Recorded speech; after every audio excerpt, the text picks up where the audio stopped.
Halo semuanya, selamat datang di segmen analisa. Kita bahas di video kali ini terkait dengan drama dunia perskincarean di Indonesia.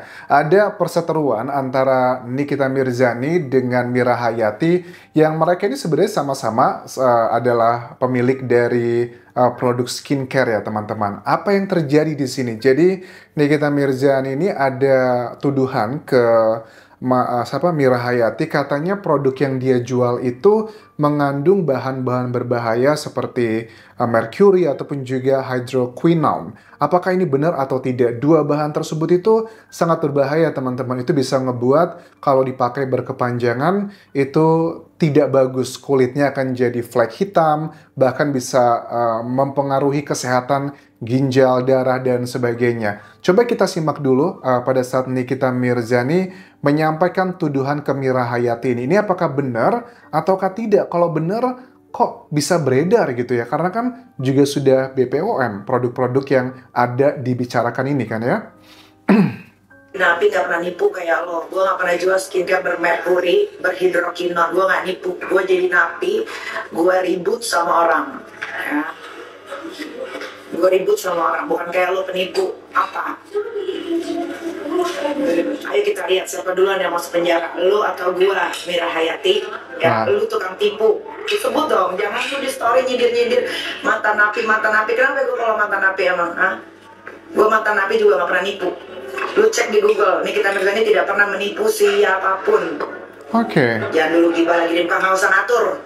Jadi jelas-jelas nih kita bilang adalah Mira Hayati. Produk-produk yang dikatakan dituduhnya adalah mengandung dua bahan tersebut teman-teman. Nah, aku juga ngecek nih keterangan dari Doktif ya, dokter detektif, yang ini juga menjadi salah satu pemicu drama karena Doktif ini sering mereview banyak sekali skincare. Dia menggunakan uangnya sendiri untuk ngecek ke lab, kemudian hasilnya ditunjukkan. Ada yang overclaim, ada juga yang mengandung bahan-bahan berbahaya.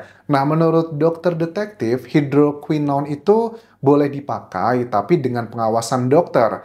Ya, itu masuknya adalah dalam kategori kayak etiket biru ya. Artinya kalau aku nih ada jerawatan, aku pergi ke klinik dengan dokter, ya nggak apa-apa karena aku mendapatkan resepnya itu sangat individu gitu loh. Jadi nggak bisa, mungkin krim yang aku pakai akan dipakai orang lain tuh nggak boleh seperti itu. Tapi kan case-nya di sini adalah banyak krim yang mengandung hydroquinone dan ternyata kan itu termasuk etiket biru nggak bisa diproduksi massal gitu. Harus individu-individu tergantung masalahnya masing-masing.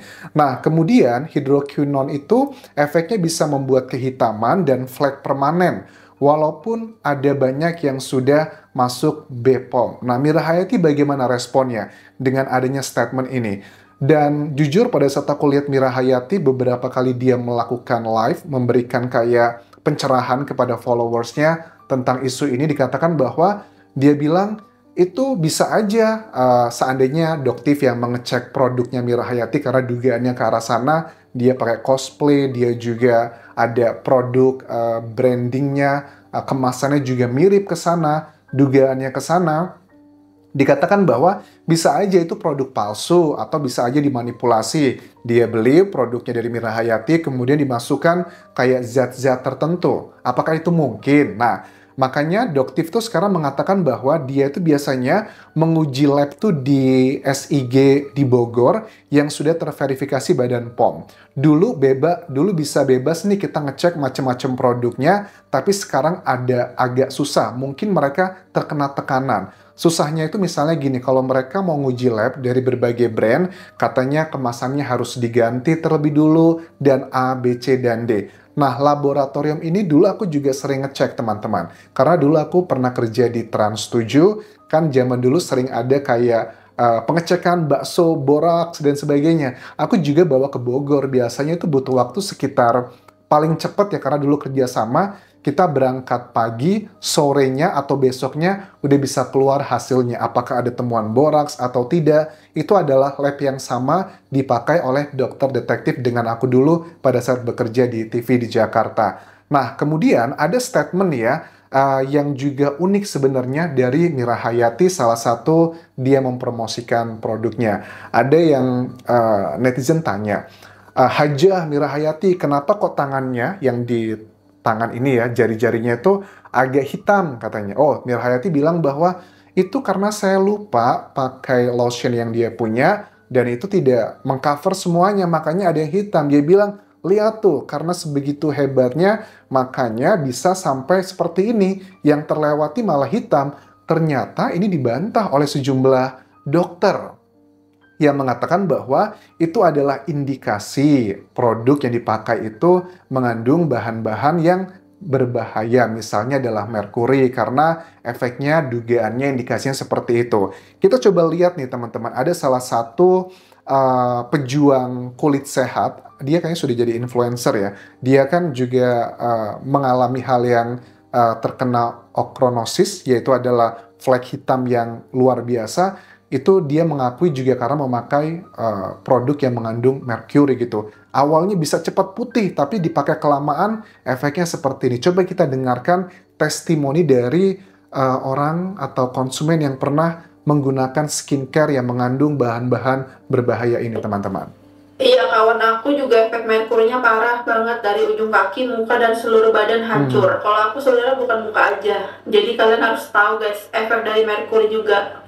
Nih, tangan aku udah kayak kulit ular kayaknya. Efek dari merkuri itu tersebut tuh bukan karena kulit muka aja atau bagian organ lain juga kena, tapi juga banyak banget hal-hal yang kita nggak tahu sebenarnya merkuri itu nyerapnya kemana. Dan aku juga ada baca komenan yang walaupun kita semua tuh minim sama yang namanya ilmu-ilmu kedokteran dan lain-lain itu, tapi yang aku sempat baca, merkuri itu bisa menyerap melalui peredaran darah dan menyebar ke seluruh badan. Nah, itu yang membuat efek zat merkuri itu berbahaya banget. Jadi kalian harus benar-benar hati-hati ya guys, dan hindari merkuri untuk menjauhkan kalian dari dampak-dampak yang gak baik di kesehatan kalian, kulit kalian, dan juga organ-organ tubuh kalian yang lainnya.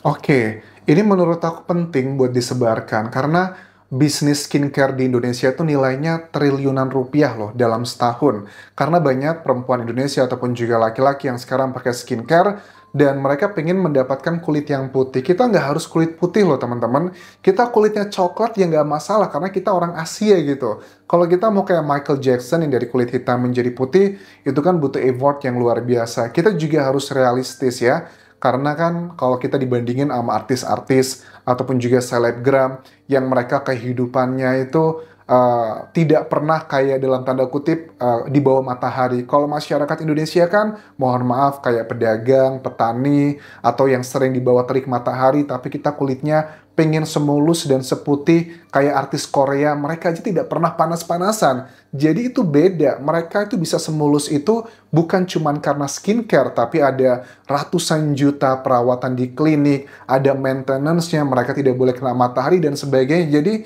itu adalah mimpi yang konyol untuk didapatkan dan menurut aku tidak worth it sama sekali karena cantik atau ganteng itu tergantung dari kulit kita masing-masing, yang penting sehat, tidak ada jerawat, tidak berminyak. Hal-hal seperti itu aja lah. Kalau putih menurut aku terlalu berlebihan. Nah, untuk case-nya Mira Hayati ini, kalau memang produknya itu aman, ya harus diklarifikasi nih, kasihan. Tapi kalau seandainya memang betul ada produk dari Mira Hayati ini yang dituduhkan Nikita Mirzani itu berbahaya, ya BPOM jangan cuma diem aja dong, harus dilakukan penindakan gitu. Dan tentang statement dokter detektif yang beberapa isu disampaikan, itu kan terkait juga dengan overclaim. Overclaim ini juga salah satu kejahatan sebenarnya, karena overclaim itu kan artinya adalah misalnya nih ya, kita mau beli telur 1 kilogram di pasar. Ini 1 kilogram, harganya 10.000. Kita beli 10.000, ternyata pas ditimbang, harganya beratnya cuman setengah kilogram. Itu kan ada perlindungan konsumen, artinya ada yang tidak sesuai. Overclaim ini kalau menurut Doktif ternyata ditemui di banyak produk yang populer loh ya, di skincare Indonesia yang baru-baru. Tapi kalau skincare yang lama-lama, yang sudah stabil gitu, yang kita tidak tahu siapa ownernya, itu rata-rata semua kata Doktif aman, tidak overclaim, tidak ada yang berbahaya. Tetapi kalau skincare yang ownernya itu terkenal, yang hobi flexing, yang suka menunjukkan harta, itu ada sebagian yang dikategorikan Doktif yang overclaim. Antara overclaim sama yang berbahaya sebenarnya tidak ada mending-mendingan ya, tapi ya kalau aku boleh ngomong secara realistis, ya yang paling bahaya, dua-duanya bahaya, tapi yang paling bahaya adalah yang ada kandungan merkuri atau hydroquinone yang tidak diresepkan oleh dokter pribadi. Itu yang menurut aku bahaya, karena untuk menghilangkan flek itu sulit banget. Laser aja habis berapa ratus juta, karena laser tuh nggak mungkin sekali laser itu langsung hilang, teman-teman. So, ini adalah bagian yang menurut aku harus segera ditindaklanjuti. Kasihan banyak orang yang menjadi korban. Aku setuju dengan langkahnya dokter detektif, karena bagaimanapun juga pada akhirnya yang diuntungkan itu adalah masyarakat. Dokter detektif itu tidak menunjukkan wajahnya, dia tidak menunjukkan juga produknya apa. Artinya apa? Artinya adalah dia tidak ada indikasi ngejelek-jelekin produk orang lain, tapi dia promosi produknya sendiri. Secara psikologi, kita ngerasa, oh dia bukan promosi gitu kan. Alasannya dia adalah begini, saya tuh pengen katanya, saya tuh pengen seperti kayak owner skincare besar di Indonesia, yang mereka itu produknya ada di mana-mana, tapi kita nggak tahu siapa ownernya, siapa pemiliknya. Berbeda dengan bisnis skincare sekarang gitu ya.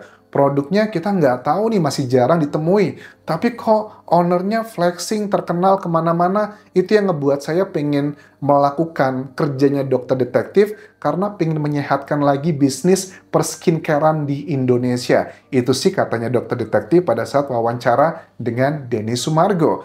Terlepas ini benar atau tidak, sekali lagi yang diuntungkan dari drama ini adalah masyarakat. Kita bisa ngerti, hati-hati, terutama kalau ada produk skincare yang terlalu murah banget, kayaknya dicek deh kalau memang diskonnya nggak gede-gede. Maksudnya kalau diskonnya pure yang 5 item cuma 100.000, kayaknya dicek deh, beneran nggak nih? Takut juga kan kalau beli barang yang terlalu murah, ya pertimbangkanlah, kalian lebih ngerti teman-teman. Sementara itu yang bisa aku update mengenai drama perskincarean di Indonesia. Kalau ada info terbaru yang bisa sharing informasi, kalian bisa tuliskan di kolom komentar video ini.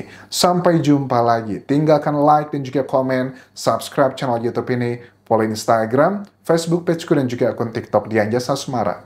Bye.